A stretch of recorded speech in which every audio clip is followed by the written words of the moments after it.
اس لیے کہ میں اس وقت مخاطب ہوں مسلمانوں سے.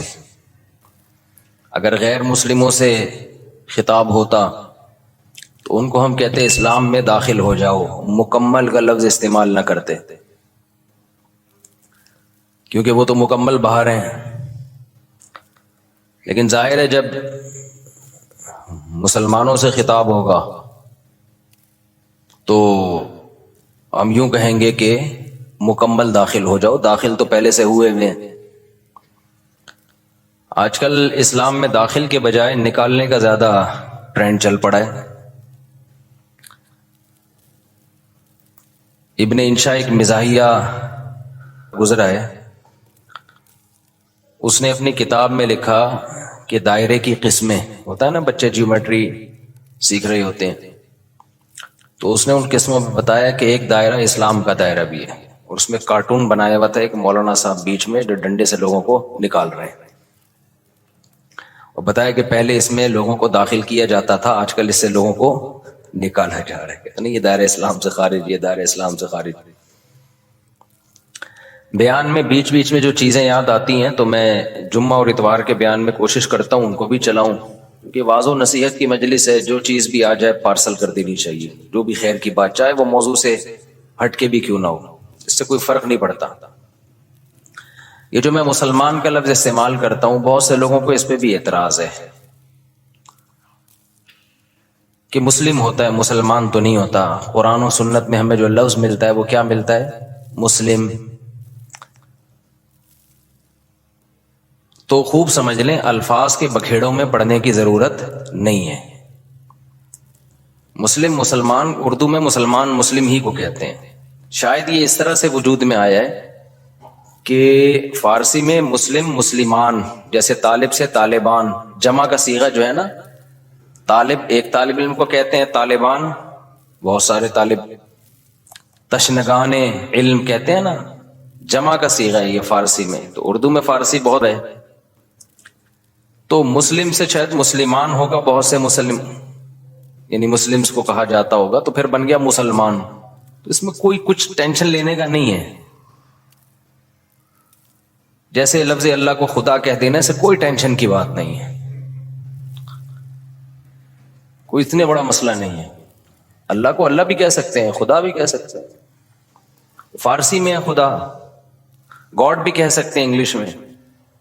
عمل میں مسلمان بالکل زیرو ہوتا جا رہا ہے، الفاظوں کے بکھیڑوں میں پڑا ہوا ہے. تو بار بار میں بات کہتا ہوں، فرقہ واریت ناموں کو دیکھ کے کہا جاتا ہے مختلف فرقے، ناموں کو ختم کرو. تو ناموں کو ختم کرنے میں ایک نیا فرقہ بنا لیتے ہیں. تو کسی بھی کوئی بھی چیز کی پہچان کچھ بھی بن جاتی ہے. لوگ اپنی آسانی کے لیے نا، زبان جو ہے نا، زبان لینگویج جسے کہتے ہیں ہم، یہ بالکل نیچرل وے میں وجود میں آتی ہے. اس میں آپ اگر کاٹ چھانٹ شروع کر دیں گے تو بہت بڑی مشکل ہو جائے گی. لوگ جب جس چیز کو جو نام دے دیں تو مان لینا چاہیے اس کو. اب یہ جو میں بار بار بتاتا ہوں، میرا ٹاپک نہیں ہے، 2 منٹ میں بس اس کو سمیٹ کے آگے چلتے ہیں، کہ یہ جو دیوبندی، بریلوی، اہل حدیث اور فلانا ڈمکانا، حنفی، شافی، یہ لوگوں کے دیے ہوئے نام ہیں. یہ غیر مسلم کے مقابلے میں نہیں ہے، یہ مسلمانوں کے آپس کے مقابلے میں ہے. اب جب ایک چیز ہوگی تو اس کو نام تو دیا جائے گا نا. مسلم کے مقابلے میں چاہے دیوبندی ہو، بریلوی ہو، شیعہ ہو، اہل حدیث ہو، جو بھی ہو، غیر مسلم کے مقابلے میں ہم سب کیا ہیں؟ مسلم ہیں. لیکن جب مسلمانوں میں مختلف مکتبہ فکر وجود میں آ گئے تو ایک دوسرے سے فرق کیسے کریں گے؟ مسلم غیر مسلم سے کریں گے. اگر مسلم غیر مسلم سے کریں گے اس کا مطلب آپ دوسرے کو غیر مسلم مان رہے ہو. تو جب مختلف مکاتب فکر وجود میں آ گئے تو ان کا ایک دوسرے سے فرق کرنے کے لیے اسلام کے علاوہ کوئی اور نام دینا پڑے گا. ایک آسان سی مثال دے دیتا ہوں. ہندوستان میں فرقے نہیں تھے تو کچھ لوگ تیجا 40واں کرتے تھے، کچھ تیجا 40واں نہیں کرتے تھے. اب لوگوں نے تو فرق کرنا ہے نا، تو لوگوں نے اپنی آسانی کے لیے نام دے دیا کہ یار جو نہیں کرتے ان کا تعلق زیادہ تر دیوبند کے مدرسے سے ہے، تو لوگوں نے ان کو ہائی لائٹ کر دیا کس نام سے؟ دیوبندی کے نام سے. یہ پبلک کا دیا ہوا نام ہے. اور جو تیجے 40 میں کرتے تھے وہ ایک مکتبہ فکر تھا، ان کے پاس ان کے اپنے دلائل تھے، ان سے چاہے ہم متفق ہوں یا نہ ہوں، لیکن انہوں نے کچھ بنائے دلائل، ان کی رائے تھی. تو جب وہ لوگ بڑی تعداد میں آ گئے اور وہ ربیع الاول میں یہ سب کچھ کرنے لگے جو وہ کرتے ہیں، تو ایک مکتبہ فکر تھا، تو لوگوں نے اس کا نام کیا کر دیا؟ کیونکہ ان کا تعلق زیادہ تر بریلی سے تھا، تو لوگوں نے خود کیا کہنا شروع کر دیا؟ بھئی یہ بریلوی ہے. اب اگر آپ کہیں نہیں ہم سب مسلم ہیں، تو اس کا مطلب یہ ہوا کہ جو 40 میں نہیں کر رہے وہ بریلویوں سے فرق کے لیے لوگ ان کو نام دے مسلم. اس کا مطلب خود بخود مان لیا کہ جو تیجے کر رہے ہیں وہ غیر مسلم ہیں. اس سے فرقہ واریت کم ہوگی یا بڑھے گی؟ وہ کہے گا یار ہمیں تم نے غیر مسلم بنا دیا. تو مسلمانوں کے آپس میں جب ڈفرنس ہوگا نا تو اس میں فرق کے لیے یہی نام دیے جائیں گے. اب جو لوگ کہتے ہیں میں نہ دیوبندی نہ بریلوی نہ اہل حدیث نہ فلانا نہ ڈمکانا، تو ہم ان سے کہتے ہیں پھر آپ کا نظریہ کیا ہے، آپ کی سوچ کیا ہے؟ تو جو آپ کی سوچ ہے تو وہ سوچ کے لوگ تو پہلے سے پائے جاتے ہیں، تو وہی تو ہو گیا. نام آپ نے وہ نہیں رکھا لیکن وہ سوچ آپ کی پائی جاتی ہے. اور جب آپ اپنے آپ کو کہیں گے مسلم مسلم مسلم، تو یہ غیر مسلم سے فرق کے لیے تو مسلم کہا جائے گا، لیکن آپس میں فرق کے لیے اگر مسلم کہہ رہے ہیں اٹ مینس دوسرا کیا ہے، آپ اس کو غیر مسلم مان رہے ہیں. اور آسان کر دیتا ہوں پھر یہ چلتا ہوں آگے. یہ بہت زیادہ فرقے آج کل یہ لفظ بہت زیادہ چلایا جا رہا ہے. اس کے نام پہ فرقے کم نہیں ہو رہے، بنائے جا رہے ہیں. فیکٹریاں لگا دی ہیں فرقے بنانے کی. اب بہت سے لوگ کہتے ہیں ہمارا کوئی فرقہ نہیں ہے، حالانکہ اسلام میں سب سے پہلے 2 بڑے فرقے وجود میں آئے ہیں. یہ تو بعد کے ہیں نا، کسی نے بریلویت کا نام دے دیا، نام بعد میں آئے ہیں. جو سوچ تھی وہ تو بہتوں کی ہمیشہ سے رہی ہے. جو نظریے تھے سب سے پہلے جو وجود میں آئے، جو آج تک قائم ہے، ان کی بات کر رہا ہوں. وہ شیعہ اور سنی وجود میں آئے ہیں. شیعہ حضرات کا جو بیسک دعویٰ ہے پنجتن پاک، اہل بیت کو اور حضرت علی کو، دیگر اصحاب رسول پہ فضیلت دینا، ان کے اپنے اصول ہیں، وہ ان اصولوں پر عمل پیرا ہیں. وہ 2 نمازیں ہمیشہ اکٹھی پڑھتے ہیں. وہ 3 طلاق کو ایک بھی نہیں مانتے، کچھ ایک مانتے ہیں کچھ ایک بھی نہیں مانتے. حضرت عمر رضی اللہ تعالیٰ عنہ کے فیصلوں کو بالکل لفٹ نہیں کراتے، تبھی وہ متع کو بھی جائز سمجھتے ہیں. ان میں بڑے فرق تھے ان کے اندر اور سنیوں کے اندر. ان کا عقیدہ بھائی 11 امام ہے، 12 امام ہے. وہ امام کو بھی بہت زیادہ امام کو درجہ دیتے ہیں وہ. تو جو یہ عقیدوں کے حامل نہیں تھے، جن کا یہ عقیدہ تھا نہیں بھائی قرآن حدیث اور صحابہ خلفائے راشدین کو بھی ویلیو دینی ہے، تمام صحابہ کو ماننا ہے، ہر نماز اپنے ٹائم پہ پڑھنی ہے. سفر میں تو اختلاف ہے اہل سنت والجماعت میں آپس میں، لیکن جب حضر میں ہوں گے تو ہر نماز اپنے ٹائم پہ ہوگی. متع حلال نہیں ہے، 3 طلاقیں 3 ہوتی ہیں. تو جن کا یہ کانسیپٹ تھا ان کو کیا کہا جانے لگا؟ اہل سنت والجماعت. حالانکہ آپ کہتے نہیں جی ہم فرقوں میں نہیں پڑھیں گے، یہ مسلم ہیں، اس کا مطلب آپ نے ان کو کیا مان لیا؟ غیر مسلم. اگلا قبول کر لیتا اس نعرے کو؟ وہ کہتا ہے بھائی ہم وہ تو کہہ رہے ہم تو مسلم ہیں. وہ تھوڑی آپ اس کو 100 دفعہ غیر مسلم کہیں، اگلا ایکسپٹ کرنے کے لیے تیار نہیں ہے. تو علماء نے کیا کیا بھائی ٹینشن سے بچنے کے لیے کہ بھائی 2 مکاتب فکر ہیں، ایک کو اہل سنت والجماعت کہا جاتا ہے اور ایک کو شیعہ کہا جاتا ہے. پھر اہل سنت والجماعت کو شارٹ فارم میں سنی کہا جانے لگا. میں نے کہا نا زبان جو ہے وہ پرواہ نہیں کرتی ہے، زبان آٹومیٹیکلی وجود میں آتی ہے. لوگ جس چیز میں آسانی دیکھتے ہیں اس کو خود وضع کرتے ہیں. جو زبان کے الفاظ ہیں ان کو وضع کسی ادارے میں نہیں کیا جاتا، وہ آٹومیٹیکلی لوگوں کی زبان پہ. ابھی آج کے نا پروگرام تو بڑھ گیا چل رہا ہے نا مارکیٹ میں، اب یہ کسی نے بیٹھ کے بنایا ہے، اب ہر جگہ یہ وڑ گیا کا لفظ. اب اصل وڑ گیا کہ جو بھی مطلب ہو، اصل وڑ گیا. مجھے کل کسی نے کہا یہ وڑ گیا بہت برا لفظ ہے، اس کا تو یہ مطلب ہے، اس کا تو وہ مطلب ہے، یہ وڑ گیا کا لفظ. میں نے کہا جو بھی مطلب ہے ابھی یہ نہیں ہے، ابھی وہ مطلب ہے جو مارکیٹ میں چل رہا ہے. وڑ گیا کا مطلب بیڑا غرق ہو گیا پروگرام کا. اچھا چھالیاں بھی آ گیا، میم سے بہت آ رہی ہیں، پروگرام تو بڑھ گیا. میں شہد لینے گیا تو میں چٹان کے اوپر چڑھا ہوا تھا نا، بہت ہائٹ پہ، ایک یعنی 1000 فٹ بلندی پہ شہد کے لیے میں بلوچستان کے پہاڑ پہ چڑھا. شہد کا چھتا میں نے کہا اپنے ہاتھوں سے کاٹوں گا میں. شوق ہے ہمیں اس طرح کی حرکتوں کا. اب بہت اوپر ہم چڑھ گئے, پھسلنے کا خطرہ تھا, دھڑام سے نیچے آتا. تو جب چھتا کاٹ رہا تھا میں نے کہا ایسا نہ ہو کہ پروگرام تو اڑ نہ جائے کہیں, پاؤں پھسلے اور پروگرام لوگ کہیں پروگرام تو اڑ گیا, کیونکہ ویڈیو بھی بن رہی تھی.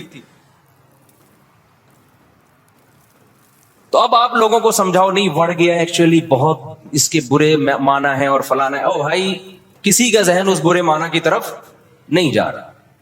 تو زبان بالکل نیچرل وے میں وجود میں آتی ہے اور اس کو جیسی ہے ویسے ہی رہنے دینا چاہیے, اس کو چینج نہیں کیا جا سکتا. تو اب بالکل ایسا ہی ہے کہ جو اہل سنت والجماعت تھے, شارٹ میں لوگوں نے ان کو کیا کہنا شروع کر دیا, سنی. اب آپ یہ کہیں میرا کوئی فرقہ نہیں ہے, میں کسی فرقے کو نہیں مانتا, میں صرف مسلمان ہوں, تو لوگ آپ سے پوچھیں گے کہ بھائی آپ شیعہ ہو یا سنی ہو؟ وہ کہ میں شیعہ سنی کو نہیں مانتا, میں مسلم ہوں. میں کیا ہوں؟ خالص مسلم. تو اگلا پوچھے گا نا کہ آپ کے عقیدے کیا ہیں؟ آپ حضرت علی کو دیگر صحابہ پہ فضیلت دیتے ہو, آپ متع کو جائز سمجھتے ہو؟ وہ کہ نہیں. اسے کہا جائے آپ ہر وقت 2 نمازیں اکٹھے کرنے کے قائل ہو, ظہر ہمیشہ جیسے شیعہ لوگ پڑھتے ہیں؟ وہ کہے گا نہیں. تو اسی کو تو سنی کہا جاتا ہے جو یہ کام نہیں کرتے.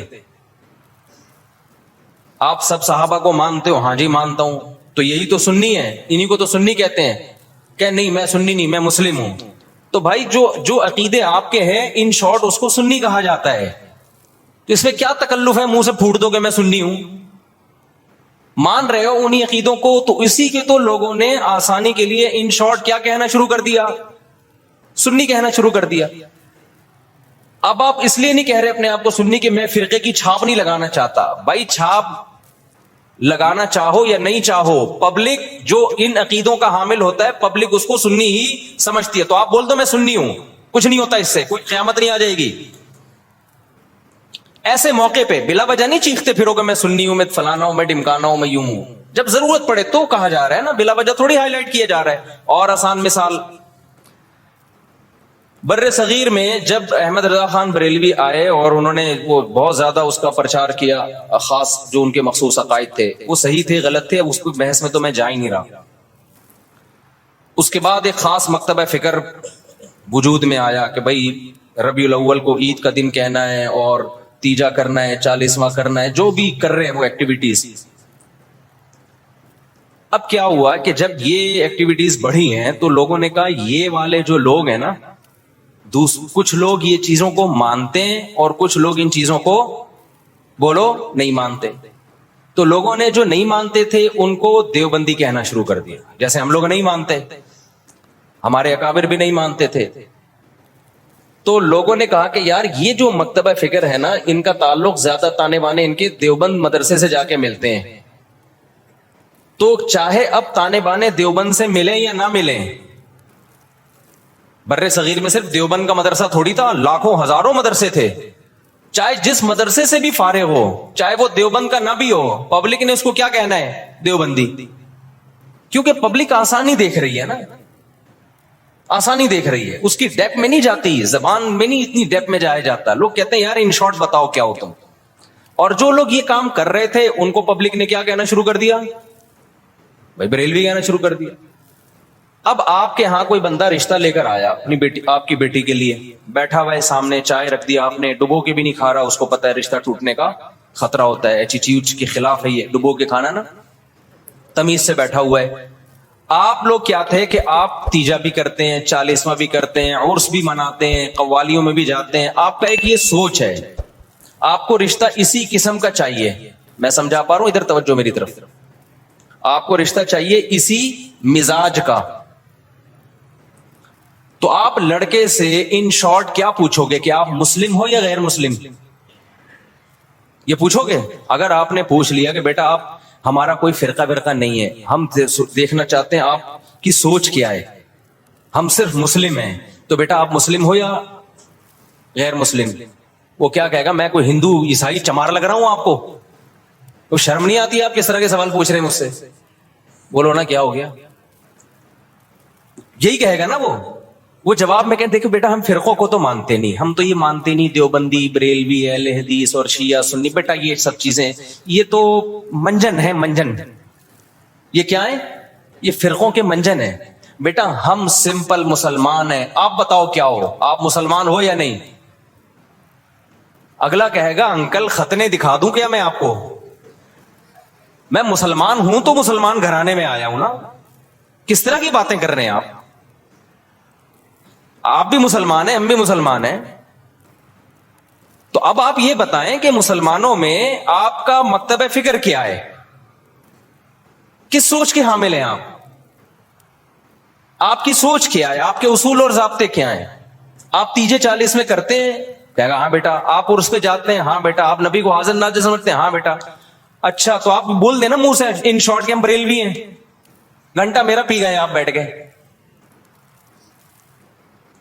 اور لڑکی والے بھی لڑکے سے یہ پوچھیں گے کہ بیٹا ان شارٹ آپ بتاؤ. اچھا لڑکا الٹے سوال پوچھ رہا ہے آپ مسلم ہیں؟ میں صرف مسلم ہوں. آپ بتائیں مسلم ہیں؟ وہ دیں گے رشتہ؟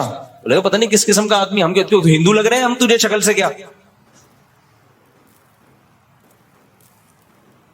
تو وہ بھی ان شارٹ پوچھیں گے بیٹا آپ دو بڑے مکتب فکر بر صغیر میں چل رہے ہیں، کچھ تیجے 40 کو مانتے ہیں، کچھ تیجے 40 کو نہیں مانتے. تو جو نہیں مانتے ان کو دیوبندی کہا جاتا ہے. لوگوں نے اپنی آسانی کے لیے نام دیا اور سوسائٹی نے اس کو ایکسپٹ کر لیا اس نام کو، اور جو کرتے ہیں ان کو بریلوی کہا جاتا ہے. تو ان شارٹ آپ بتا دو کہ آپ دیوبندی ہو یا بریلوی. وہ اگر کہتے ہیں میں بریلوی، چل بھائی ٹھیک، رشتہ ڈن ڈنا ڈن. اگر وہ کہتے کہ میں دیوبندی ہوں تو بھائی پتلی گلی سے نکلو. سمجھ رہے ہو؟ ناموں کی بات کر رہا ہوں میں. ہاں بلا وجہ اپنا نام ہائی لائٹ کرنا. اچھا ایک اور اس میں ہم اہل حدیث کو بھی اس میں لے لیتے ہیں. اہل حدیث کیا ہے؟ جب شیعہ سنی دو فرقے بڑے وجود میں آئے، جن کا ابھی تک فرقے تو بہت سارے بنے تھے، بہت سارے تو ختم ہی ہو گئے، کیونکہ جو باطل چیزیں زیادہ پنپتی نہیں ہے، اور پنپتی بھی ہے تو ایک جگہ قائم نہیں رہتی. آپ اگر 1200 سال پہلے کے شیعہ کو دیکھ لیں تو الگ تھے، 200 سال بعد والے الگ، آج الگ. تو وہ بہت یعنی ایک جگہ نہیں. آپ اہل سنت والجماعت کو دیکھیں گے نا تو جو 1200-1300 سال پہلے تھے آج بھی اسی ٹریک پر ہیں. وہ خاص طور پر جو ان چاروں مکاتب فکر کو فالو کرتے ہیں، حنفی، مالکی، شافعی، حنبلی، ان کے اصول 1300 سال پہلے لکھ لیے گئے تھے، مسائل بھی لکھ لیے گئے تھے، تو اب اس سے ہٹتے نہیں ہیں. یہ آپ کو حنفی 800 سال پہلے کا بھی وہی نظر آئے گا جو آج تھا، شافعی 800 سال پہلے کا بھی ویسے ہی نظر آئے گا جیسا آج تھا. اگر تبدیلی ہوئی ہے تو بدعت کے حوالے سے ہوئی ہے. کسی میں بدعتیں آ گئیں، کسی میں بدعتیں، کوئی ایکسٹریم لیول پہ ادھر چلا گیا. کوئی مسائل کے معاملے کی بات کر رہا ہوں جو اسلامک لا ہے، لا نہیں چینج ہوا کیونکہ وہ ریٹن فارم میں آ چکا تھا پہلے. تو اب میں عرض کر رہا تھا کہ دو فرقے بڑے وجود میں آ گئے. ایک کو کیا کہا جاتا تھا؟ شیعہ. ایک کو کیا کہا جاتا تھا؟ سنی. تو سنیوں کا جو اصول اور ضابطہ تھا وہ یہ تھا کہ قرآن سے مسئلہ دیکھا جائے، پھر نبی صلی اللہ علیہ وسلم کی صحیح احادیث سے، اس کے بعد صحابہ. تو انہوں نے اس اصول کو سامنے رکھ کے ریسرچ کی، اور باقاعدہ جیسے حدیث کو ریٹن فارم میں محدثین لے کر آئے کہ بھئی اب سینہ بسینہ کب تک چلے گی، اس کو ریٹن فارم میں لے کر آؤ، کتابیں لکھو، ضائع ہو سکتا ہے علم. تو اسی طرح جو مسائل تھے، یہ جائز ہے، یہ ناجائز ہے، یہ مکروہ ہے، یہ حرام ہے، یہ مکروہ تنزیہ ہے، فلاں کام کرنے سے سجدہ سہو واجب ہوتا ہے، فلاں غلطی کرو تو سجدہ سہو نہیں، پوری نماز ہی لوٹانی پڑے گی. ہزاروں مسائل تھے نا. تو ائمہ کرام نے اجتہاد کیا اور مسائل کو ریٹن فارم میں لانا شروع کیا. تو جو اہل سنت والجماعت تھے وہ ان کے 4 مکاتب فکر وجود میں آئے. جو کام امام ابو حنیفہ نے کیا، اس کام سے جو متاثر ہوئے اور اس طریقے کو جنہوں نے فالو کیا ان کو کیا کہا جانے لگا؟ حنفی. اور جنہوں نے امام شافعی کو فالو کیا ان کو کیا کہا جانے لگا؟ بولتے کیوں نہیں؟ شافعی. اب آپ بتاؤ جو امام شافعی کو فالو کرتے ان کو اگر ہم مسلم کہتے کہ نہیں حنفی شافعی کچھ نہیں ہوتا، یہ مسلم ہے، اس کا مطلب شافعی اگر مسلم ہے تو حنفی بھی غیر مسلم ہے؟ نہیں آئی میرا خیال ہے بات سمجھ. تو یہ نام صحیح ہوتا؟ جنہوں نے امام مالک کو فالو کیا ان کو کیا کہا جانے لگا؟ مالکی. جنہوں نے امام احمد کو فالو کیا انہوں کو کیا کہا جانے لگا؟ حنبلی، جیسے کہ سعودی عرب میں. تو اللہ کا کرنا ایسا ہوا کہ یہ 4 اماموں کا فقہی دنیا میں چلا ہے صدیوں. بہت سارے مسائل میں ان میں اتفاق تھا.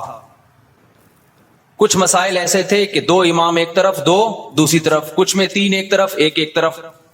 تو جو اختلافی تھے وہ اب اختلافی رہ گئے ہمیشہ کے لیے، جو اتفاقی تھے وہ کیا بن گئے؟ اتفاقی بن گئے۔ اب جو اختلافی تھے تو علماء نے کہا کہ بھائی چونکہ اتنے بڑے بڑے ائمہ نے ریسرچ کا کام کیا ہے، یہ اختلاف اب حل نہیں ہو سکا۔ جیسے رفع الیدین کا مسئلہ اختلافی بن گیا، امام کے پیچھے آمین زور سے کہنی ہے آہستہ کہنی ہے، یہ کیا بن گیا؟ اختلافی۔ ہاتھ یہاں باندھنے یہاں باندھنے، یہ ذہن میں رکھے سینے پہ ہاتھ باندھنا کسی مجتہد سے منقول نہیں ہے، بلکہ سعودی عرب کے ایک عالم کا بھی کلپ بھی آیا، انہوں نے کہا یہ مکروہ عمل ہے سینے پہ ہاتھ باندھنا، کیونکہ اس بارے میں صحیح حدیث موجود نہیں ہے۔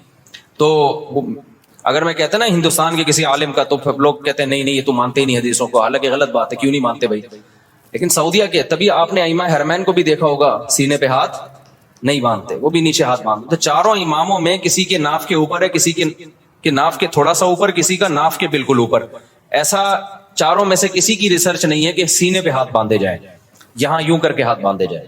خیر جو باندھتے ہیں ہمیں ان سے کوئی چڑ نہیں ہے، کوئی اتنا بڑا ایشو نہیں ہے، میں تو صرف یہ بتا رہا ہوں کہ یہ جو الزام لگایا جاتا ہے نا کہ یہ لوگ حدیثوں کو نہیں مانتے، یہ الزام غلط ہے، کیونکہ حدیثوں میں ہوتا نا تو یہ چار اتنے بڑے بڑے مجتہدین جن کو پوری امت نے، جو تابعین تبع تابعین کے دور کے لوگ تھے، ان کو تو حدیثیں زیادہ پہنچی تھیں اور حدیث کی سند کی تحقیق یہ زیادہ اچھے طریقے سے کر سکتے تھے، یہ قائل ہوتے اس کے۔ تو ابن خزیمہ کی جو روایت ہے سینے پہ ہاتھ باندھنے والی، وہ صحیح روایت نہیں ہے۔ مصیبت آج کل یہ ہے کہ آپ کا جو مذہب ہوتا ہے، آپ وہ حدیث کو لازمی صحیح کہنا ہے، مارکیٹ میں جو چل رہا ہے، اور جو مخالف کی دلیل ہے وہ لازمی کیا ہے؟ پہلی نظر میں ہی ضعیف ہے، یہ چل رہا ہے مارکیٹ میں۔ خیر، تو ان چاروں اماموں میں جب اختلاف کچھ باقی رہ گیا تو امت کے بڑے بڑے علماء نے فتویٰ دیا کہ بھائی اب یہ اختلاف ختم کرنا ممکن بولو نہیں، کیونکہ صحابہ میں یہ اختلاف تھا، کوئی یہاں ہاتھ باندھتا، کوئی ہاتھ چھوڑ کے نماز پڑھتا۔ صحابہ میں صحیح حدیث سے ثابت ہے ایک صحابی ہاتھ چھوڑ کے نماز پڑھتے تھے، اور یہ بھی ثابت ہے صحیح بات صحیح سند سے کہ مدینہ والے ہاتھ چھوڑ کے نماز پڑھتے تھے۔ تو امام مالک نے کہا کہ بھئی مدینہ والے جب ہاتھ چھوڑ کے نماز پڑھ رہے ہیں تو نبی کی آخری نماز تو انہوں نے دیکھی ہے، تو میں ہاتھ چھوڑ کے نماز کے قائل ہوں۔ ٹھیک ہے ہاتھ باندھنے والی حدیثیں ہیں لیکن وہ پرانے زمانے کی ہیں، مدینہ کس کو فالو کر رہا ہے؟ نبی کے آخری عمل کو فالو کر رہا ہے، تو میں ہاتھ چھوڑ کے نماز۔ تبھی مالکیہ پوری دنیا میں جہاں بھی ہیں کیسے نماز پڑھتے ہیں؟ بولتے کیوں نہیں؟ ہاتھ چھوڑ کے۔ اب کبھی ہمیں ہاتھ چھوڑا ہوا بندہ نظر آ جائے نماز پڑھ رہا ہے تو ہمیں اشکال ہوتا ہے یار ساری دنیا تو ہاتھ باندھ کے نماز پڑھ رہی ہے، یہ کیوں چھوڑ رہا ہے؟ تو ہم بجائے اس کے کہ بولیں یہ مسلم ہے یا میں مسلم ہوں، تو کیا مطلب وہ غیر مسلم ہندو ہے وہ؟ تو ان شارٹ ہم کیا کہتے ہیں؟ یہ فقہ مالکیہ کو فالو کرتے ہیں۔ یہ کیا کرتے ہیں بھائی؟ یعنی مالکی ہیں۔ یہ کیا مطلب؟ یہ امام مالک کی جو تحقیق ہے اس کو زیادہ اس پر اعتماد کرتے ہیں۔ حدیثوں میں تو سب کچھ ملے گا آپ کو، جب سب کچھ ملے گا تو کسی نے ایک حدیث کو ترجیح دی، دوسری میں تعویل کی، کسی نے دوسری کو ترجیح دی، اس والی حدیث میں تعویل کی۔ میں سمجھا پا رہا ہوں اپنی بات؟ اور یار بہت سے نئے لوگ آ جاتے ہیں تو پرانی مثال دوبارہ ریپیٹ کر دیتا ہوں تاکہ یہ ٹاپک منجی ٹھک جائے، اس ٹاپک کی ایک دفعہ کمپلیٹ ہو جائے، پروگرام بڑے نہیں۔ دیکھو نبی صلی اللہ علیہ وسلم نے بنو قریظہ کی طرف، بخاری مسلم کی حدیث ہے، ایک لشکر کو روانہ کیا۔ خوب غور سے سننا تاکہ یہ فرقہ واریت کے نام پہ جو گند پھیلایا جا رہا ہے نا معاشرے میں، پہلے فرقہ واریت پھیلائی جا رہی تھی لیکن صاف پتہ چلتا تھا یہ فرقہ پرست ہے، اب لیبل لگایا جا رہا ہے اتحاد امت کا، لیبل چینج کر دیا لیکن فرقہ واریت پہلے سے زیادہ پھیلائی جا رہی ہے، لیبل چینج ہو رہا ہے اب خالی، یعنی اس طریقے سے پھیلائی جا رہی ہے کہ سانپ بھی مر جائے اور لاٹھی بھی نہ ٹوٹے۔ تو دیکھو نبی صلی اللہ علیہ وسلم نے بنو قریظہ کی طرف لشکر روانہ کیا، صحابہ کرام کا توجہ ہے نا آپ کی میری طرف۔ جب لشکر روانہ کیا تو آپ صلی اللہ علیہ وسلم نے صحابہ سے فرمایا کہ تم میں سے کوئی عصر کی نماز اس وقت تک نہ پڑھے جب تک بنو قریظہ نہ پہنچ جائے۔ اب صحابہ کے پاس اس سے زیادہ صحیح حدیث کوئی ہو سکتی تھی؟ اس کی تو کوئی سند بھی نہیں ہے، ڈائریکٹ سن رہے ہیں نبی کے زبان اقدس سے۔ جتنے بھی صحابہ تھے نبی نے سب کو کہا عصر کی نماز جب تک بنو قریظہ نہ پہنچ جاؤ تمہیں پڑھنے کی اجازت، جملہ کمپلیٹ کریں، نہیں ہے۔ اللہ کی قدرت کے جب راستے میں وہ گئے ہیں تو نماز قضا ہونے لگی، دیر ہو گئی ان کو مقام تک پہنچنے میں۔ اب صحابہ پریشان ہو گئے، بھائی اب پڑھیں گے نہیں پڑھے؟ بعض حضرات نے کہا بھائی نبی کا آرڈر ہے نہیں پڑھنی، قضا کریں گے نماز، کیونکہ ہم تو نبی کے حکم کے محتاج ہیں۔ ہم پڑھتے کیوں تھے؟ نبی نے حکم دیا تھا نا، تو جب نبی نے چھوڑنے کا حکم دیا ہے تو چھوڑیں گے ہم. دوسرے صحابہ نے کہا کہ نہیں بھائی، نبی کا مطلب یہ تھوڑی تھا کہ قضا کر دو. آپ جب کسی کو بھیجتے ہیں کہ بھائی یہاں سے حیدرآباد جا رہے ہو، دیکھو بیٹا وہیں پہ نماز پڑھنا، راستے میں خطرہ ہے، کوئی بھی مسئلہ ہو سکتا ہے، تو مطلب یہ آپ کو یقین ہے کہ اثر تک پہنچ جائے گا. قضا کرنے کی تھوڑی اجازت ہے، کیونکہ قرآن میں آتا ہے حافظوا علی الصلوات والصلاۃ الوسطی، درمیانی نمازوں کی حفاظت کرو. درمیانی تو اثر کی نماز ہے، اس کی تو خاص تاکید ہے. تو نبی کا حکم تو یہ ہے، لیکن نبی کا مقصد یہ بولو نہیں تھا. نبی عالم الغیب تھوڑی ہے، ان کو کیا پتا تھا کہ یہ قضا کر لیں گے، تو اس لیے ہم پڑھیں گے. اب دو جماعتیں بن گئیں، ایک نے کہا ہماری رائے ہے کہ ہم نے پڑھنی ہے، دوسرے نے کہا ہماری رائے ہے کہ ہم نے. دونوں کا مقصد کیا؟ خواہش نفس تھا.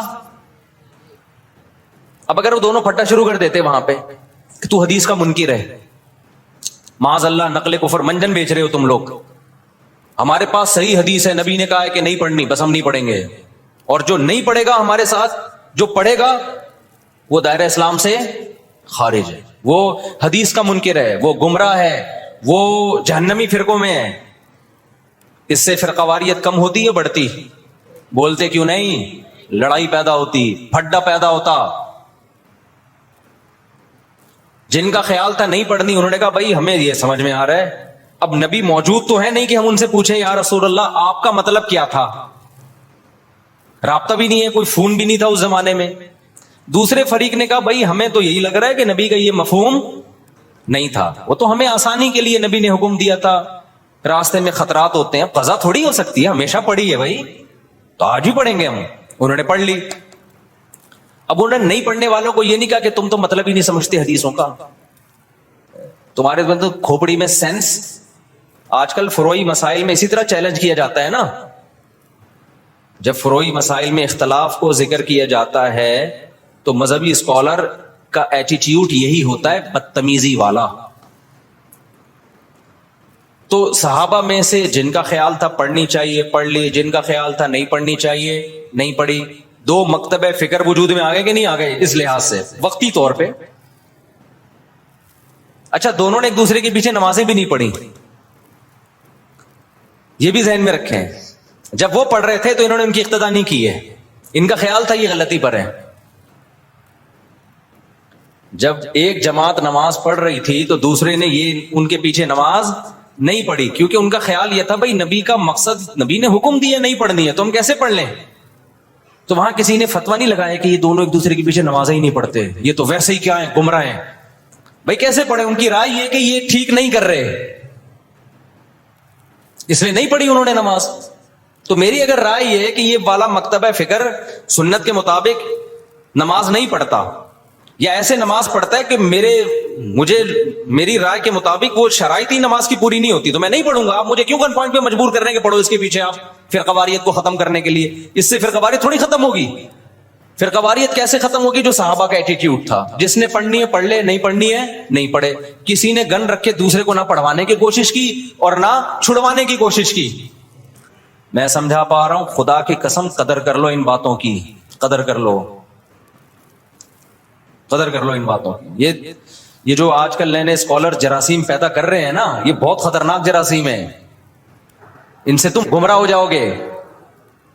پھر کیا ہوا؟ جب یہ فریق نبی کی خدمت میں پہنچا ہے واپس، نبی کو اطلاع دی گئی کہ ایک نے ایسا کیا دوسرے نے ایسا کیا، نبی نے کسی کو ملامت بولو نہیں کی. یہاں سے فقہا کو ایک اصول مل گیا قیامت تک کے لیے، بھائی حدیث کی تشریح میں اگر اختلاف ہوگا تو وہ اختلاف برا نہیں ہے. میں سمجھا پا رہا ہوں اپنی بات؟ اگر حدیث کی تشریح میں اختلاف، دیکھو جن صحابہ نے نماز چھوڑی انہوں نے حدیث کے الفاظ لیے، ایسا ہی ہے نا.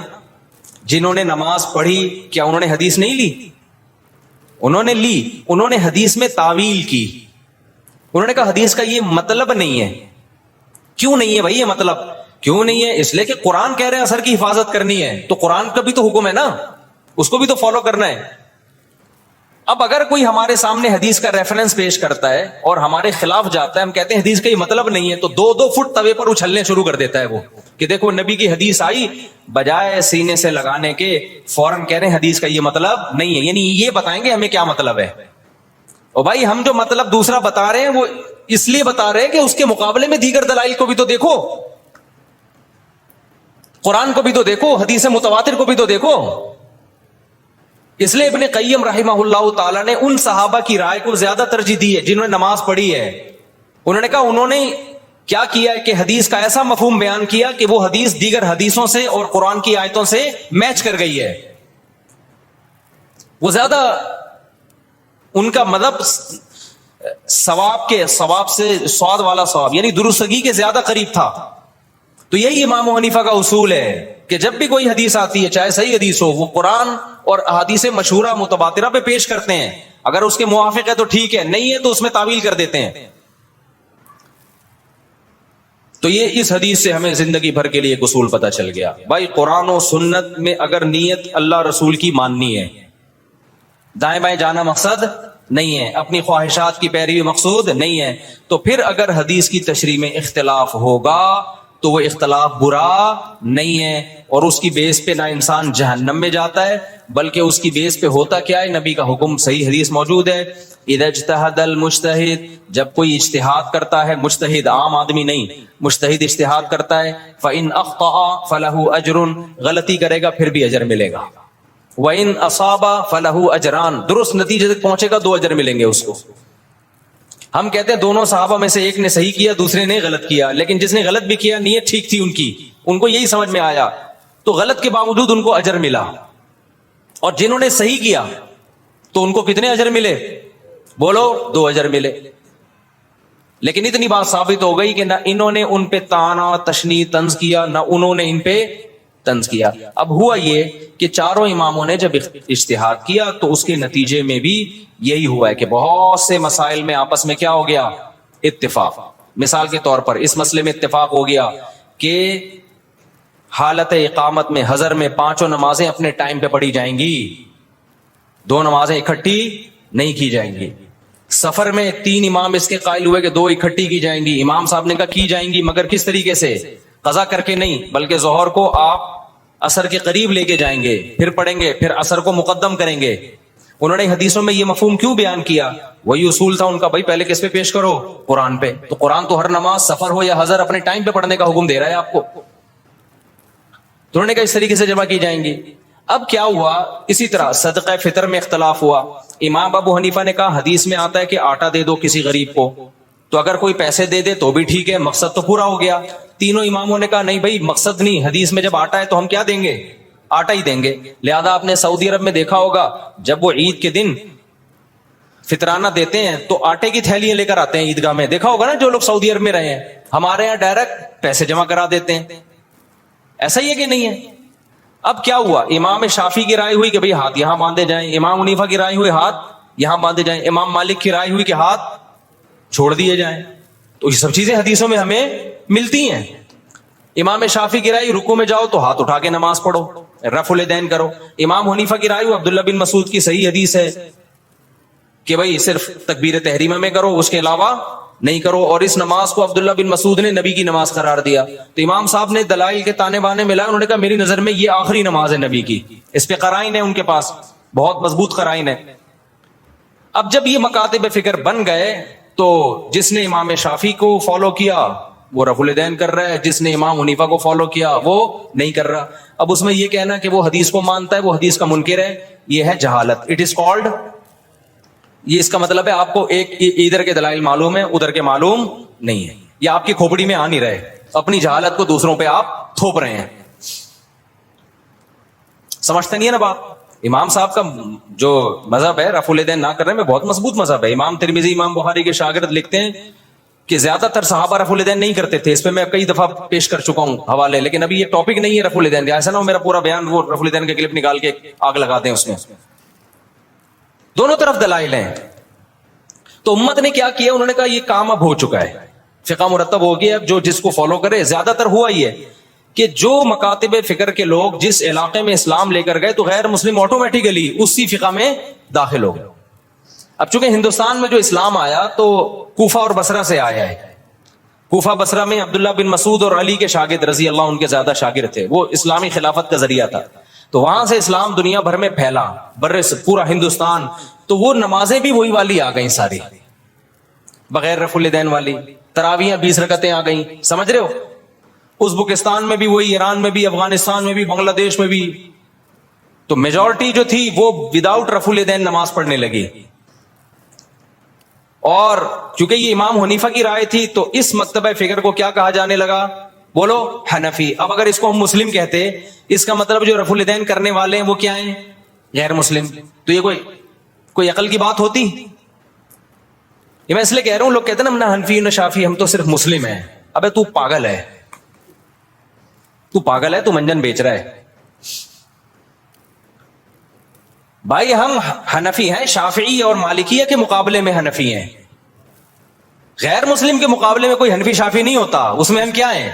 اس میں تو مسلم ہیں سارے. تبھی ہم بلا وجہ اپنے آپ کو نہ دیوبندی کہتے ہیں نہ حنفی کہتے ہیں. ابھی دیکھا ہم نے بلا وجہ دیوبندی حنفی خام خواہ کی. جب بھی کوئی پوچھے بھائی ہم مسلمان ہیں ماشاءاللہ سب لوگ.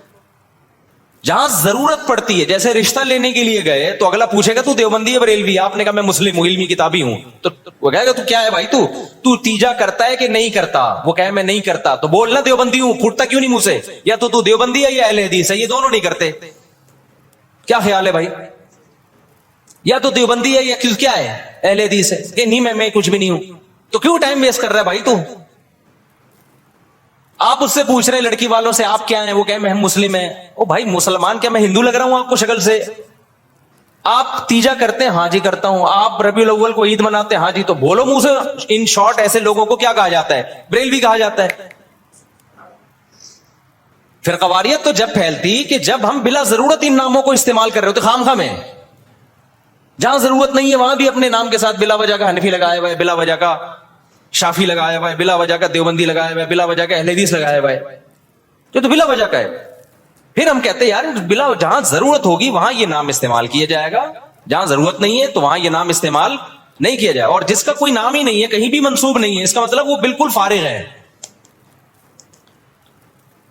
اس کا مطلب وہ, کیونکہ جتنے بھی مسلمانوں میں فرقے چلے آ رہے ہیں وہ یا تو یہی ناموں سے ہیں, اور حدیث میں آتا ہے جو اہل حق ہے وہ ہمیشہ رہیں گے. تو آپ جب نئی چیز مارکیٹ میں لا رہے ہو تو آپ کبھی بھی اہل حق میں شامل نہیں ہو سکتے. تو اس لیے جلدی جلدی ابھی ہو گیا تو اب کیا کروں, پھر اس کو جلدی سے نمٹاتا ہوں میں جلدی سے اس ٹاپک کو. تو یہ جو سنیوں کے 4 مکاتب فکر تھے نا, ان میں وہ اختلاف نہیں ہے جو شیعہ اور سنی کا اختلاف ہے, کیونکہ یہ سب قرآن کو مانتے ہیں, حدیث کو مانتے ہیں, ایک دوسرے کا احترام کرتے ہیں, سب بدعت کے خلاف ہیں. تھوڑے تھوڑے ان میں آگے جا کے اختلاف آتے ہیں. تو اس اختلاف کو ختم کرنا اب پاسبل نہیں ہے, کیونکہ اگر پاسبل ہوتا تو اتنے بڑے بڑے ائمہ اور ان کے شاگرد ختم کر چکے ہوتے. اب امت نے کیا کیا کہ بھائی اب بجائے اس کے کہ وہی بحثیں دوبارہ ہوں, امت کی صلاحیتیں جہاد کے میدانوں میں اور بے حیائی کے خاتمے اور بدعت کے خاتمے میں خرچوں. امت کے علماء صلحاء نے فتویٰ دیا بھائی اب کیونکہ ہماری نظر میں اہل سنت والجماعت وہ حق پرست فرقہ ہے, وہ اہل حق میں سے ہیں, تو سنی جو ہے ہماری نظر میں, کیونکہ حدیث میں جو علامتیں بیان کی گئی ہیں ما انا علیہ و اصحابی, جو میرے اور صحابہ کے طریقے پہ چلے گا. تو شیعہ حضرات چونکہ صحابہ کو نہیں مانتے, تو ہماری رائے یہ کہ بھائی ہم نجات یافتہ فرقہ کس کو سمجھتے ہیں؟ سنیوں کو. ہاں ہم لڑائی کے قائل نہیں ہیں کہ شیعوں کو جا جا کے تنگ کرنا شروع کر دیں, کیونکہ آپ کی رائے سے اگر کوئی اختلاف کرتا ہے تو میں نے بتایا 100 دفعہ اختلاف کرے, اس سے پھڈا نہیں ہوتا. پھڈا جب ہوتا ہے جب آپ منہ پہ جا جا کے کسی کو برا بلا کہنا شروع کر دو, یا ہر وقت بیان میں آپ ان کو برا بلا کہہ رہے ہو. اپنی علمی رائے بیان کر دیں, اس کے بعد کیا ہو جائیں آپ خاموش, جس نے آنا ہوگا آ جائے گا, نہیں آنا ہوگا تو چھوڑو رہنے دو. کیا خیال ہے بھائی؟ فرقواریت جب پیدا ہوگی جب آپ اس کو برا بلا کہیں گے. آپ کہیں بھائی ٹھیک ہے بھائی آپ کی رائے, آپ نہیں عمل کریں, آپ 2 نمازیں اکٹھی پڑھیں, آپ جو ٹھیک ہے جیسے ہمیشہ سے ہوتا رہے. کہیں بھی لڑائی کی کوشش ہوئی ہے تو علماء نے اس کو ختم کرنے کی کوشش کی ہے. لڑائی بھی ناجائز ہے, اور وہ طریقہ جس سے لڑائی پھیلے, ممبروں پہ نام لے لے کے مخالفت کرنا, ممبروں پہ نام لے لے کے برا بلا کہنا. آپ کہ میں تو لڑائی نہیں کر رہا, تو بھائی زہریہ تو بن رہے ہو نا. ایک آدمی اپنی ساس یا سسر کے خلاف ممبر پہ بیٹھ کے بولتا رہتا ہے, جب وہ آئے گریبان پکڑے مارا انہوں نے اس کو, سالوں نے مارا, تو کہہ رہے میں تو آج تک تم پہ ہاتھ نہیں اٹھایا, تم پتہ نہیں کیوں مجھے مار رہے ہو, میں تو ہمیشہ محبت کی بات کرتا ہوں, میں نے کبھی تمہیں نہیں کہا کہ لڑائی کرو. کہہ رہے بھائی تو لڑتا نہیں ہے لیکن تو باتیں کر رہا ہے کہ لڑوانے والی. تو بعض لوگ گھننے بنے ہوئے ہوتے ہیں. تو شیعہ سنی لڑائی ہمارا ملک اس کا متحمل نہیں ہے. جو ان کا عقیدہ ہے بھائی وہ ان کو کرنے دو, آپ محبت والے انداز سے دلائل کی سے لوگوں کو بتا دو بھئی یہ ہماری نظر میں ٹھیک ہے اور یہ کیا ہے؟ غلط ہے. تمہاری مرضی، ادھر چلے جاؤ ادھر آ جاؤ. یہ طریقہ صحیح ہے. تبھی ہم سے ہر طرح کے لوگ ملتے ہیں، شیعہ بھی ملتے ہیں، اہل حدیث بھی ملتے ہیں، ہر طرح کے. ہم حالانکہ میں تو دلائل سے بات کرتا ہوں کہ بھئی یہ ہماری نظر میں ٹھیک ہے. یہ لڑنے بڑنے والی بات بولو نا، کیا ہو گیا؟ نہیں ہے. ملک میں پھٹے پہلے کم میں چل رہے. اچھا، اللہ تعالیٰ نے اس کائنات کو ایک سسٹم کے تحت چلایا ہے اور انسان بھی اسی نظام کا، اسی سسٹم کا ایک حصہ ہے. تو ہماری جو زندگی ہے وہ بھی سسٹمیٹک ہے، ایک نظام کے تحت چل رہی ہے. ہماری زندگی کے دو حصے ہیں، ایک کو مادی حیات کہا جاتا ہے، مادی زندگی کہا جاتا ہے، اور ایک کو روحانی زندگی کہا جاتا ہے. اس پر تو کئی بار بیان ہو چکا، میں تھوڑی سی روشنی ڈال کے آگے چلوں گا. جانوروں کی صرف مادی زندگی ہوتی ہے، ان کی روحانی زندگی نہیں ہوتی. جانور کی جب ہم تعریف کرتے ہیں اچھا ہے تو مطلب صحت مند ہے. بکری کی جب آپ تعریف کریں گے بہت اچھی بکری ہے، مطلب دودھ زیادہ دیتی ہے، بچے زیادہ دیتی ہے، اور کان لمبے ہیں، فروخت اچھے ریٹ پہ ہوتی ہے. ایسی بکری کیا کہلائے گی؟ اچھی بکری. سمجھ رہے؟ نہیں سمجھ رہے تو آپ گردن نہیں ہلا رہے نا، وہ جو بیٹھے بیٹھے. اچھا کتا ہے کیا مطلب؟ نمازی ہے، تہجد گزار ہے، پرہیزگار ہے بھائی. لیکن جب ہم کہتے ہیں اچھا انسان ہے، مطلب کیا ہوتا ہے؟ سچ بولتا ہے، جھوٹ نہیں بولتا، کرپشن نہیں کرتا، میچور ہے، تبصرہ کرنے سے پہلے 100 بار سوچتا ہے، سوچ کے بولتا ہے، جو کہ آج کل نہیں بولا جا رہا. بات سے بات چل پڑتی ہے درمیان میں کہنے کی، میرا خیال کوئی وہ نہیں ہے، موضوع سے ہٹ کے کچھ چٹکلے آ جاتے ہیں بیچ میں، کیونکہ سیاست کی بڑی جنگ چل رہی ہے نا. میں بھی زیر عتاب آیا ہوا ہوں آج کل، میں بھی زیر عتاب آیا ہوا ہوں. ہمارے بہت سے اپنے لسنر مجھے کہہ رہے ہیں آپ سیاست میں کیوں ٹانگ اڑاتے ہو، کیوں اپنے آپ کو متنازع بنا رہے ہو، چپ کر کے دین کی خدمت کرتے رہو. حالانکہ ہم نے سیاست میں ٹانگ نہیں اڑائی. ہم نے تو کوئی بھی فریق جب غلو کرتا ہے تو ہم اللہ کے عذاب سے ڈراتے ہیں، اللہ کے عذاب سے ڈراتے ہیں. کسی کی مخالفت میں حد سے تجاوز مت کرو، چاہے ادھر والا کرے چاہے ادھر والا. مثال کے طور پر اب حرم میں چور چور کے نعرے لگے، بہت گندی حرکت ہوئی، ہم نے بھی احتجاج ریکارڈ کروایا. لیکن تھوڑی دیر کے لیے سوچ لو، یہ چور کے نعرے فریق مخالف لگاتا تو آپ کیا کہتے، کیا جواب دیتے؟ کبھی ہمارے لیڈر کے کہنے پہ تھوڑی لگائیں، تو خود سے لگا رہے ہیں، ہم نے تھوڑی کہا ہے، یہی کہتے ہیں نا. تو یہی دوسرے کے بارے میں کہہ دیا کرو. نہیں آئی سمجھ میں؟ بیٹھ کے پھر اس کی شرح غور کریں تنہائی میں. ہمارے ہاں کیا ہوتا ہے کہ جب ہمارا والا کوئی الٹا کام کرتا ہے، اس کی لاجک بیان کر کے ہم اس کو کیا کر دیتے ہیں؟ سیدھا. جب فریق مخالف سیدھا کام کرتا ہے تو ہم اس کو کیا کرتے ہیں؟ پلک پانا لے کے ٹیڑھا کر دیتے ہیں. یہ سیٹ اپ چل رہا ہے. اتنی سیاست تو قرآن بھی بیان کر رہا ہے، وَلَا يَجْرِمَنَّكُمْ شَنَآنُ قَوْمٍ عَلَىٰ أَلَّا تَعْدِلُوا. اے ایمان والو، کسی قوم کی دشمنی میں، کسی سیاسی جماعت کی دشمنی میں، کسی ملک کی دشمنی میں اتنا آگے نہ نکل جاؤ کہ عدل کا راستہ چھوڑ دو. یہ تو قرآن کہہ رہا ہے. اتنی سیاست تو قرآن بھی کر رہا ہے نا، تو ہم بھی اتنی ہی بیان کر رہے ہیں، اس سے زیادہ ہم بیان نہیں کر رہے.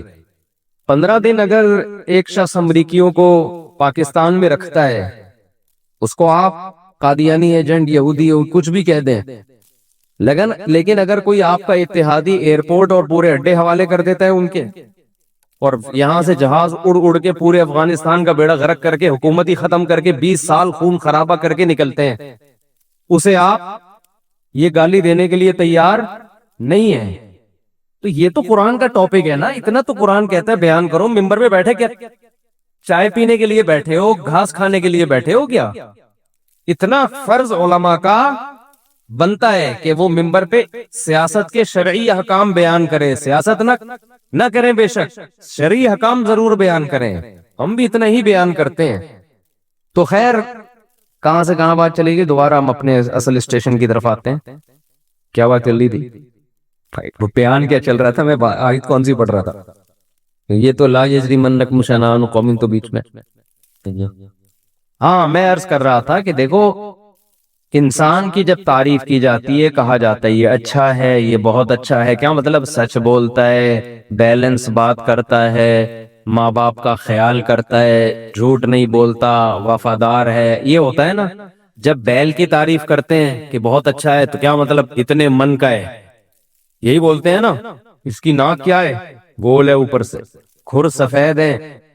بھینس کی جب آپ تعریف کرتے ہیں، بہت اچھی بھینس ہے، کیا مطلب؟ نیک ہے، پیشاب کے بعد استنجا کرتی ہے، بولو نا، تہجد گزار ہے، وفادار ہے، دشمنی میں اعتدال سے تجاوز نہیں کرتی، نہ اچھی بھینس کا مطلب دودھ زیادہ دیتی ہے، بیمار کم ہوتی ہے۔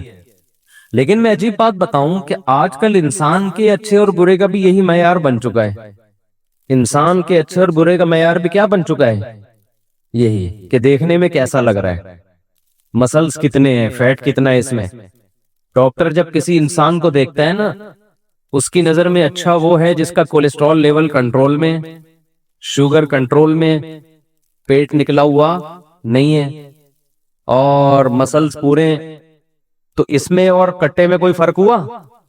بولو نا۔ میں پچھلے سال گیا، ایک صاحب کا فارم ہے، کیٹل فارم، بڑے بڑے کٹے پالے ہوئے ہیں نا انہوں نے، اس کی میں نے ویڈیو بنا کے بھی ڈالی تھی یوٹیوب پہ۔ تو بڑے بڑے کٹے ماشاءاللہ 2-2 سال وہ تیار کرتے ہیں، ان کو کھلاتے ہیں، گھی وی پلاؤ پہ نا زبردستی کھلایا جاتا ہے۔ اس پہ نیچے لوگوں نے نیگیٹو کمنٹس بھی کیے ہوئے تھے، جانور پہ ظلم ہے، زبردستی گھی کھلا رہے ہو۔ کھلا رہے ہیں، نوالا چھین تو نہیں رہے نا اس کے منہ سے، بھائی کھلا رہے ہیں تو کیا ہو گیا اس میں؟ تو بڑے اونچے اونچے کٹے تیار ہو گئے نا۔ تو مجھے ایک بات کا خیال آ رہا تھا، یہ جو ہمارے جم میں جاتے ہیں لڑکے، یہ بھی تو یہی کر رہے ہوتے ہیں، کیا خیال ہے؟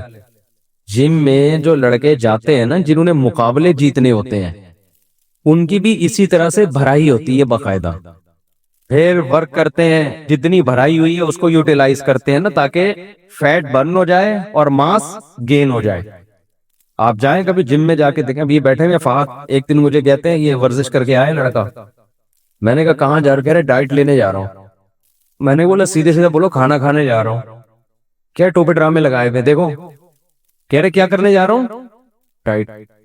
بھائی ہمیشہ سے ہمارے باپ دادے کھانا کھاتے آئے ہیں، آدم علیہ السلام بھی کھانا کھاتے تھے، اماں ہوا بھی کھانا کھاتی تھی، ہمارے والد صاحب بھی کھانے کے ٹائم پہ کیا کرتے تھے۔ آج تک ہم نے نہیں سنا والد صاحب کہہ رہے ہوں بیٹا میں ڈائٹ لے رہا ہوں۔ ٹرم ہی چینج ہو گئی ہیں۔ آپ کہہ سکتے ہو ڈائٹ اور کھانے میں کیا فرق ہے؟ بہت فرق ہے۔ ڈائٹ کا مطلب یہ ہوتا ہے کہ یہ کٹا ہے، تیار ہو رہا ہے، صحیح ہے نا؟ ابھی اس نے اتنا ورک آؤٹ کیا ہے، اتنی کیلوریز برن کی ہیں اس نے، ڈائٹ لے کے اس کیلوریز کے کیا کرے گا؟ پورا کرے گا۔ پھر دیکھے گا یہ والا، یہ سپیڈ بریکر جو یہاں بنا تھا میرے ماس، یہ کتنا گین ہوا ہے، کتنا کم ہوا ہے۔ کیوں اتنی مصیبت میں ڈال رہے ہو اپنے آپ کو میرے بھائی؟ صحت بھی ٹھیک ہے، اچھی، بہت شریعت میں اہمیت ہے صحت کی، اتنی نہیں ہے جتنی آپ نے بنا لی ہے۔ ہر چیز میں اعتدال ضروری ہے، اعتدال۔ ہمارے ہاں جم خانوں میں معذرت کے ساتھ کٹے تیار ہو رہے ہیں، بہت معذرت بھائی، جم میں جو ورک آؤٹ کر رہے ہیں، کہیں ایسا نہ ہو کہ وہ ناراض ہو جائیں، ویسے بھی وہ اتنے پاورفل ہوتے ہیں، ان سے دشمنی آپ مول نہیں سکتے۔ تو جم میں ضرور جائیں، ہم بھی کوشش کرتے ہیں، کبھی ٹائم ملے تو چلے جاتے ہیں، جو ڈنڈ ونڈ پیل پال کے آ جاتے ہیں، ہم بھی ضروری ہے اس زمانے میں۔ لیکن جم میں میرے بھائی اگر کٹے تیار ہو رہے ہیں تو آپ میں اور لاسانی کے کٹوں میں کوئی فرق نہیں ہے۔ انسان کی پہچان اس کے کیریکٹر سے ہے، اس کے کتنا ماس اور کتنا فیٹ، اس سے انسان کی پہچان نہیں ہے۔ سمجھتے ہو کہ نہیں سمجھتے ہو؟ گھنٹوں گھنٹوں لگے ہوئے ہیں۔ میں ایک دفعہ گیا جم میں، تو میں نے بہت ایکسرسائز کر رہے تھے نا ایک ساتھ، 5 سال سے روٹی نہیں کھائی انہوں نے، 5 سال سے روٹی نہیں کھائی، کیونکہ گندم سے انہوں نے کہا کہ ماس موٹا ہوتا ہے، فیٹ پیدا ہوتا ہے۔ کھجور کھاتے تھے، وہ بھی 2-3 صبح کے وقت، اور پتہ نہیں کیا کچھ ایسی خوراک 5 سال روٹی، یار آدمی مر جائے روٹی ایک ٹائم تو کھاؤ کم از کم. تو 5 سال روٹی نہیں کھائی. بہت ایکسرسائز، 2-3 گھنٹے میں دیکھتا تھا مسلسل. جب بھی آؤ نا تو وہی لگے ہوئے ہوتے تھے. اب یہ والا، اب یہاں سے بڑھانا ہے، دیکھ دیکھ کے اپنے آپ کو کس طرح سے فٹ کرنا ہے. تو اچھا گرمیوں میں اتنا پسینہ نکلتا تھا ان کے، انہوں نے کہا میں فیٹ کو برن کر رہا ہوں ابھی. پھر سردیوں میں الٹا سسٹم. اللہ کی قدرت کوئی، پھر ایک دم مارکیٹ سے شارٹ ہو گئے نا. کئی دنوں بعد مجھے ملے، میں نے کہا خیریت؟ کہہ رہے یار میں ایسا بیمار ہوا کہ میں تو مرنے لگا تھا، وہ اللہ نے بچا لیا مجھے. میں نے کہا یار کیا فائدہ، 5 سال روٹی نہیں کھائی، نتیجہ کیا نکلا؟ بیمار ہو گئے، اور وہ جو رہی صحیح صحت تھی اس سے بھی گئے. یہ چیزیں اللہ کے ہاتھ میں ہیں، اس میں انسان اپنے اوپر ان چیزوں کو مسلط نہ کرے. دیکھو ورزش کے ہم آپ سے زیادہ قائل ہیں. میں تو سمجھتا ہوں کہ اس زمانے میں نماز روزے کی طرح فرض ہونی چاہیے. ورزش صحت بنانا بھی ضروری ہے نا، لیکن آپ یہ فرق ہی ختم کر دیں کہ انسان میں اور حیوان میں فرق کس چیز کا ہے، یہ غلط ہو جائے گا. تھوڑی سی جاگنگ کر لیا کریں روزانہ، تھوڑی سی واکنگ، 1-8 گھنٹہ واکنگ کر لیں. کبھی کبھار جم جا کے تھوڑا سا ویٹ اٹھا لیں تاکہ مسل میں تھوڑی طاقت برقرار رہے. ہم نے جم جانا کیوں شروع کیا؟ اس لیے نہیں شروع کیا کہ ہم کوئی بلڈر بننا چاہتے تھے. مجھے یاد ایک دفعہ میں پانی کی بالٹی اٹھا کے یہاں سے وہاں لے کے جا رہا تھا تو میری کمر میں پین شروع ہو گیا. میں نے کہا یار یہ تو ہم بچپن میں ایسے اٹھا کے رکھتے تھے، کیونکہ بہت عرصے سے وزن نہیں اٹھایا نا. یہ سیاسی لیڈر تو اٹھا رہے ہوتے ہیں، یعنی سیاسی لوگ جو ہے نا یہ تو ویٹ اٹھا رہے ہوتے ہیں. سیاسی جو کارکنان ہیں نا یہ بہت وزن اٹھاتے ہیں. اس کی وجہ سے یہ جتنا بھی ویٹ اٹھائیں ان کے پین نہیں ہوتا. ہم لوگوں کے ساتھ مسئلہ ہوتا ہے، ہمیں وزن اٹھانے کا موقع ہی نہیں مل رہا ہوتا. بہت گہری باتیں ہیں، یہ کبھی تنہائی میں بیٹھ کے سوچئے گا. تو ہم لوگ اب جب سے مولانا بنے، مدرسہ مسجد، تو میں نے ایک دن ایسے بالٹی اٹھائی ہے تو میں نے کہا یار یہ تو کیونکہ جب کوئی محنت کا کام نہیں کریں گے آپ تو ظاہر ہے وہ مسل ویک ہو جائیں گے. تو یہ سوچ کے ہم نے کہا تھوڑا وزن اٹھاؤ، تھوڑا یوں کرو. کچھ نہیں ہوتا، تنکے پہ 2 بٹن لگا کے اٹھاؤ، وزن اٹھاؤ. لیکن یہ ہماری ینگ جنریشن کو سمجھنا بہت ضروری ہے کہ میرے بھائی صحت اس دنیا میں مقصد نہیں ہے. گورے کیا کرتے ہیں؟ جن میں لوگ بتاتے ہیں کہ جو انگریزوں میں بلڈر بنتے ہیں نا، یہ ان کے گورنمنٹ پیسے دیتی ہے پورے بکرے کھانے کے، پورے دمبے کھانے کے، اور ان کا کام یہ ہوتا ہے سونا اور ورزش کرنا، بس اس کے علاوہ دنیا میں ان کا اور کوئی کام نہیں ہوتا. تو یہ پھر مقابلے جیتتے ہیں. پھر ہماری نوجوان نسل ان کو دیکھ کے احساس کمتری میں جاتی ہے کہ یار میں 5 سال تک اتنا ویٹ بڑھا نہیں سکا، میں 5 سال سے ایکسرسائز کر رہا ہوں، میرے مسلز ایسے نہیں ہیں، اور یہ دیکھو امریکن کو دیکھو، لندن کا آدمی ہے، یہ دیکھو کہاں سے کہاں پہنچ گیا. بھائی وہ کافر ہیں، ان کے ہاں کامیابی کا معیار اور ہے، ہمارے ہاں کامیابی کا معیار اور ہے. حضرت عمر رضی اللہ تعالی عنہ جب نبی صلی اللہ علیہ وسلم کے گھر تشریف لائے تو آپ کو دیکھا چٹائی پہ آپ سو رہے ہیں، اور گھر میں کیا، ایک مشکیزہ، ایک پیالہ، اور کچھ تھا ہی نہیں گھر میں سامان. تو حضرت عمر رو پڑے. عرض کیا گیا یا رسول اللہ، قیصر و کسریٰ کے پاس تو اتنا کچھ، اور آپ سید الانبیاء ہیں، تمام پیغمبروں کے سردار ہیں، آپ کی یہ حالت ہے غربت سے. تو آپ صلی اللہ علیہ وسلم نے فرمایا اے عمر میں تو تجھے بڑا عقل مند سمجھتا تھا. یعنی آپ نے کیسا جواب دیا کہ یہ باتیں عمر تجھ پہ سوٹ نہیں کرتی، میں تو عقل مند سمجھتا تھا. ابھی تک یہ حقیقت تیری سمجھ میں نہیں آئی کہ ان کے لیے دنیا، ہمارے لیے آخرت. غیر مسلموں کا تو سب کچھ یہی دنیا ہے، انہوں نے تو اپنے آپ کو نمایاں کرنے کے لیے ایسا کچھ کرنا ہے کہ ہم نکھر کے نظر آئیں کہ ہم بھی دنیا میں پیدا ہوئے ہیں. مشہور ہونے کے لیے، دنیا میں نام کمانے کے لیے وہ جو چاہے، جو جس کو موقع ملتا ہے نا وہ کرتا ہے. ہمارے مذہب میں نام کمانا اس کی کوئی ویلیو نہیں ہے، اگر یہ اللہ کے لیے نہ ہو کوئی ویلیو نہیں ہے اس کی. تو وہ تو کرتے جا رہے ہیں. تو میں خیر جلدی سے بات کی طرف آتا ہوں. دیکھو انسان کی پہچان کس سے ہوتی ہے؟ عمل سے. یہ سب چیزیں ضمنی ہیں، صحت کا خیال بھی رکھیں، اور صحت کا خیال میں صرف ایک کام کر لینا تو مزید کچھ زیادہ کرنے کی ضرورت نہیں ہے. تھوڑا کھائیں، اللہ کا واسطہ دے کے کہہ رہا ہوں. ابھی دیکھو رمضان گزرا ہے، تھوڑا کھانے کی عادت پڑ جاتی ہے انسان کو. بھوکا رہنے کی عادت پڑ جاتی ہے، بھوکا رہ لیا کریں، نہیں مریں گے انشاءاللہ۔ جتنی صحت بھوکا رہنے سے بنتی ہے اتنی کسی چیز سے نہیں بنتی۔ مذہب کبھی غلط بات کہہ سکتا ہے؟ ہمارے نبی تو فاقوں سے رہتے تھے، کیا اللہ اپنے پیغمبر سے وہ کام کروائے گا جس سے صحت خراب ہو؟ ہے بھائی؟ ایک صاحب مجھے کہنے لگے کیا پیغمبروں نے کوئی ایسی چیز پی ہے جیسے ہم کیفین پیتے ہیں، کافی پیتے ہیں، چائے پیتے ہیں، اس طرح کی کوئی چیز؟ لوگ تھک جاتے ہیں نا بھائی، جب تھک جاتے ہیں تو کوئی نسوار رکھ رہا ہے تھوڑا فریش ہونے کے لیے، کوئی پان کھا رہا ہے، ہوتا ہے نا، کوئی چائے پی رہا ہے کڑک سی دودھ پتی، کوئی جناب کافی پی رہا ہے، کوئی گرین ٹی پی رہا ہے۔ تو ایک صاحب کو میں سمجھا رہا تھا یہ چیزیں پیئیں آپ ضرور، ان پہ صحت کا لیبل نہ لگے، صحت کے لیے سب نقصان دہ ہیں، پیئیں، میں منع نہیں کر رہا، آپ نسوار بھی رکھیں، آپ پان بھی کھائیں، آپ گٹکے بھی کھائیں، آپ چائے بھی پیئیں، لیکن یہ نہ کہیں کہ یہ کیونکہ یوٹیوب پہ اس طرح کی چیزیں ہیں، چائے پینے سے دماغ تیز ہوتا ہے، بہت بکواس ہے بالکل۔ دنیا کا کوئی بہت بڑا بے وقوف ہوگا جو کہے گا چائے پینے سے دماغ تیز ہوتا ہے، تو کافی پینے سے ایک کپ کافی ہارٹ کے لیے بہت مفید ہے، بالکل بکواس ہے یہ، ہارٹ کے لیے مفید اور ٹوپی ڈرامہ ہے یہ بالکل۔ تو وہ کہنے لگے پیغمبروں نے ایسی کوئی چیز نہیں دی، میں نے کہا یہی ان چیزوں کے نقصان دہ ہونے کی علامت ہے کہ پیغمبروں پر یہ چیزیں سوٹ ہی نہیں کرتی، سمجھ رہے ہیں نا؟ معاذ اللہ نقل کفر، کوئی توہین کا نا کلپ بنا کے چلا دے، معاذ اللہ کوئی کسی پیغمبر کے بارے میں یہ کہے کہ فلاں پیغمبر تھک گئے تھے تو وہ انہوں نے چائے پی فریش کرنے کے لیے، توہین کا عنصر نکلتا ہے کہ نہیں نکلتا؟ ایک دم ایسا لگے گا یار یہ کیسے کر رہے ہیں۔ اس سے پتہ دیکھو پیغمبروں کی زندگی جتنا فطرت کے قریب ہوتی ہے اتنا کسی کی زندگی نیچر کے قریب نہیں ہوتی۔ اللہ پیغمبروں کو وہ خوراک نہیں کھانے دیتے جو صحت کے لیے نقصان دہ ہو۔ یہ جو ہے نا کہ پیغمبروں کی زندگی میں ہمارے لیے نمونہ ہے، ہر چیز میں نمونہ ہے ہمارے لیے، تو پیغمبروں نے تو جب تھک گئے تو کیا کیا؟ سو گئے، آرام کیا انہوں نے۔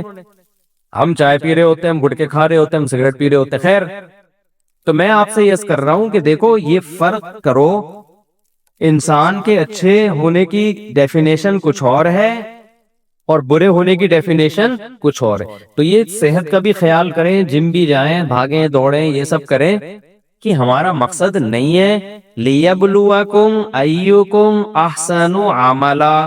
اللہ کہتے ہیں میں نے تمہیں اس لیے پیدا کیا، میں آزمانا چاہتا ہوں تم میں اچھا عمل کس کا ہے۔ تو اچھا جس کو اللہ اس کے رسول نے اچھا کہا وہ ہمیں بننا پڑے۔